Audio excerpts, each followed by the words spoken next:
பொதுவாவே ஈரான அமெரிக்கா எச்சரிக்கை செய்யும். ஆனா என்ன அப்புட்ன்னா, இதெல்லாம் பத்தாது வலுவா பண்ணு, இறங்கி அடி அப்படின்னு சொல்லி நெதன்யாகு தான் பெரிய அளவுல பேசுவாரு. இஸ்ரேல்ல இருந்து ஒரு டஜன் லாபி செய்யற குழுக்கள் அத நிறைவேத்துறக்கு அமெரிக்காக்குள்ள ரவுண்ட் த கிளாக் சுத்தி வரும். இது ஊரறிஞ்ச உண்மை. ஆனா இந்த தடவ அமெரிக்கால இருந்து இஸ்ரேல் சொல்லுதோ இல்லையோ, "ஏலே நீ உன் டியூட்டிய பார்க்க மறந்துட்டடா, நாங்களே பார்த்துக்கிறோம்" அப்படிங்கிற மாரி ஈரான மிரட்ட ஆரம்பிச்சிருக்கார்கள். அதுக்கு காரணம் என்ன அப்படின்னா, வெனிசுலா குடுத்த உற்சாகம். அடுத்து ஈரான் தானே.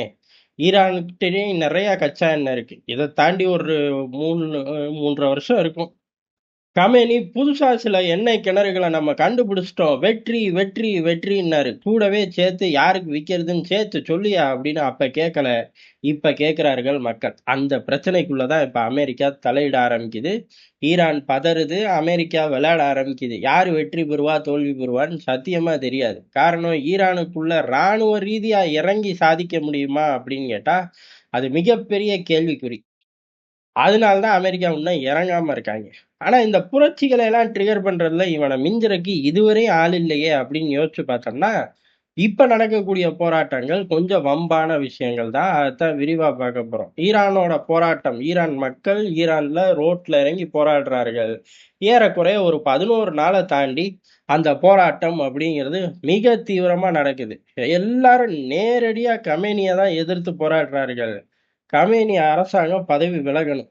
நாட்ட விட்டு ஓடிப்போ. இல்ல நாட்டுக்குள்ளேயே இருந்துக்க. தேர்தல நடத்து. புது சிஸ்டம் வரணும். அந்த புது சிஸ்டம் அப்படிங்கிறது ஈரான் மேல எந்த தடைகளும் இருக்கக்கூடாது அப்படின்னு சொல்லி பெரிய அளவு போராட்டம். அடுத்து ஈரானியர்களோட காசு ஈரானியர்களுக்கு தான். லெபனானுக்கு கிடையாது, ஏமனுக்கு கிடையாது அப்படின்னு பெரிய அளவு கத்துறார்கள். அதாவது ப்ராக்ஸிக்கு தீனி போட்டு கிழிச்சதெல்லாம் போதும். உள்ளூர்ல உள்ளவனுக்கே சோத்துக்கு வழி இல்லையாமா அப்படின்னு சொல்லி சண்டைக்கு போக ஆரம்பிச்சுட்டாங்க. இதுக்கெல்லாம் என்ன காரணம் அப்படின்னா, அமெரிக்காவோட வலுவான தடைகள். அந்த தடைகள மீறி இவர்களால வர்த்தகம் பண்ணி கல்லா கட்டி உள்ளூர்ல மிகப்பெரிய அளவுல கஷ்டத்த போக்குறக்கு முடியல. இதுதான் எதார்த்தமான உண்மை. அதே சமயம் ப்ராக்ஸிகளுக்கு தீனி போடணும். உலகம் ஒரு யுத்தத்துல இருக்கா அப்படின்னு கேட்டா, ரொம்ப காலமா அடிச்சுக்கிட்டு இருக்காய்ங்க அப்படின்னு நம்ம சொன்னாலும், அந்த ரொம்ப காலத்துல நிறைய நாட்கள் யுத்தத்திலே இருக்கிறது ஈரான் தான். காரணம் இஸ்ரேல் காசா அப்படின்னா அந்த இடத்துலயும் ஈரான் தான் இருக்கும். இஸ்ரேல் லெபனான் அப்படின்னா அந்த இடத்துலயும் ஈரான் தான் இருக்கும். இஸ்ரேல் அமெரிக்கா ஏமன் செங்கடல் அப்படின்னா அந்த இடத்துலயும் ஈரான் தான் இருக்கும். இதுல என்ன அப்படின்னா இந்த 3 பாயிண்ட்டுகள்லையும் இஸ்ரேல் தப்பிச்சுக்கும். ஏன்னா டாலர்கள் வந்து பம்ப் ஆகும். இஸ்ரேல் பொருளாதாரம் நல்லா இருக்கு நல்லா இல்லைங்கிறத தாண்டி பேக்கப் அமெரிக்கா இருக்கிறனால அவர்களுக்கு எந்த சிக்கலும் இல்லை. அமெரிக்காவை பொறுத்தவரை கேட்க வேணாம். அவன் யுத்தம் செய்ய தான் சம்பாதிக்கிறான். யுத்தம் செஞ்சு தான் சம்பாதிக்கிறான். என்ன ஒரே மாதிரி சொல்றேன்னு பார்க்க கூடாது. உத்து கவனிச்சீங்கன்னா புரியும். அதனால அவனுக்கு இது ஒரு விஷயமே கிடையாது. இதுதான் விஷயம்.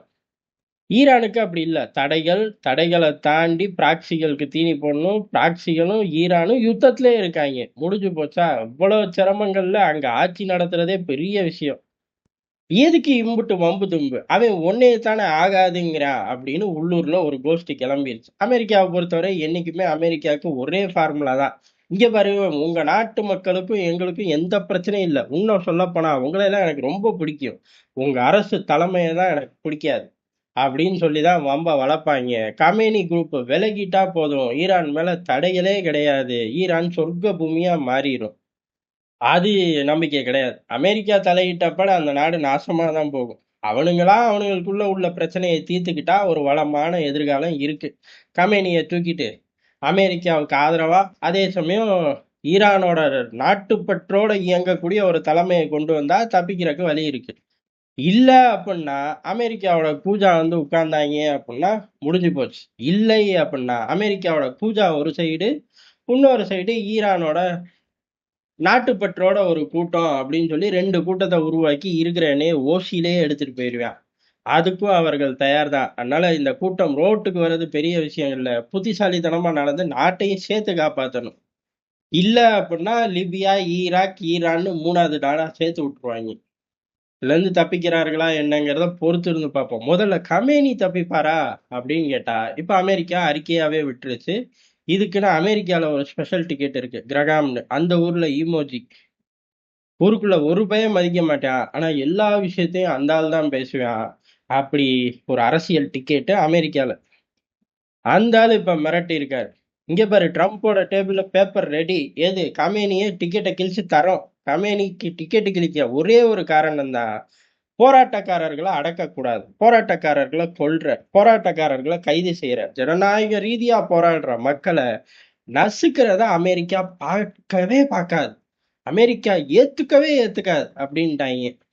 இந்த கருமத்தை நீ ஏன்டா அறிக்கையா வர்ற, இது எங்களுக்கே தெரியுமே, நீ இதைத்தான் சொல்ல போறேன்னு ஊர் உலகத்துல உள்ள அம்புட்டு பேரும் எழுதிருவாங்களே அப்படின்னு கேட்டோம்னா, ட்ரம்ப் படைகளை தயார்படுத்திட்டார், எப்ப வேணாலும் ஈரானுக்குள்ள போகும், ஈரான் ஒழுங்கா மக்கள் சொல் பேச்சை கேட்டு கமேனி விளைவிக்கணும் அப்படின்ட்டாங்க. இது கூடுதலான சிக்கல். ஏன்னா ஈரானு இப்ப என்ன சொல்லுது அப்படின்னா, நாட்டுல போராட்டம் நடக்கிறதுலாம் ரொம்ப சகஜம், தலைமையை எதிர்த்து நடக்கிறது, அதுவும் விஷமத்தனமா கத்திக்கிட்டு நடத்துறது, இதுக்கு பின்னாடிலாம் அமெரிக்கா இருக்கு, அவர்களை விடவே மாட்டோம் அப்படின்னு சொல்லிட்டார்கள். அமெரிக்கா ஆட்டோமேட்டிக்கா உள்ள போயிரும், அவன் வீட்டுக்குள்ள உட்கார்ந்து இருந்தாலே உள்ள போயிருவாங்க. ரோட்லயே நிற்கும் போது கேட்கவே வேணாம். சமீப காலத்துல மக்களை ரோட்டுக்கு கொண்டு வர்றதுக்குன்னு தனியா ஒரு ஃபார்முலாவை ரெடி பண்ணி பங்களாதேஷ், நேபாள், ஸ்ரீலங்கா இப்படி எல்லாத்தையும் வெற்றிகரமா முடிச்சுக்கிட்டு இருக்காங்க. மக்களை ரோட்டுக்கு கொண்டு வர முடியல அப்படின்னா இவனுங்களே அதிபர் வீட்டுக்குள்ள போயிட்டு அதிபரை தூக்கிட்டு வந்துடுறாங்க. ஏன்னா அவர் நாட்டோட அதிபர்ரா அப்படின்னு கேட்டா, அவர் நின்று ஜெயிச்ச தேர்தலை நாங்க ஏத்துக்கவே இல்லையே, உனக்கு தெரியாதா அப்படின்னு சிம்பிளா சொல்லிட்டு போயிடுறாங்க. அப்பேற்பட்ட வில்லனுங்க இப்ப கமேனிக்கு டிக்கெட் கிழிக்கிறோம் அப்படின்னு வெளிப்படையா அறிவிச்சிருக்கார்கள். கமேனி தப்பிப்பாரா? கமேனி தப்பிக்கிறாரு தப்பிக்கலைங்கிறது நமக்கு விஷயம் கிடையாது. ஈரான் தப்பிக்குதா, ஈராக் மாதிரி மாட்டி தொலையுதா, லிபியா மாதிரி மாட்டி தொலையுதா அப்படிங்கிறத பொறுத்து இருந்துதான் பார்க்கணும். இதுக்கு விடை யாருக்குமே தெரியாது. காரணம் என்ன அப்படின்னா, ட்ரம்ப் மட்டும் கிடையாது, வரக்கூடிய அடுத்தடுத்த அதிபர்கள் ஹிட் லிஸ்ட்ல ஈரான் பேரு இருக்கும். அதனால ஈரானுக்கு என்னைக்கு இருந்தாலும் டேஞ்சர்.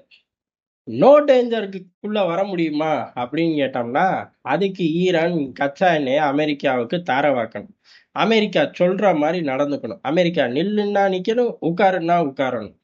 அதுக்கு வாய்ப்பு நமக்கு தெரிஞ்சு இல்ல. அப்ப பஞ்சாயத்து இருக்கு. இப்ப கமேனி தப்பிப்பாரா, இன்னைக்கு ட்ரிகரான விஷயத்துல இருந்து தப்பிப்பார்களா அப்படிங்கிறத பொறுத்து இருந்து பார்ப்போம்.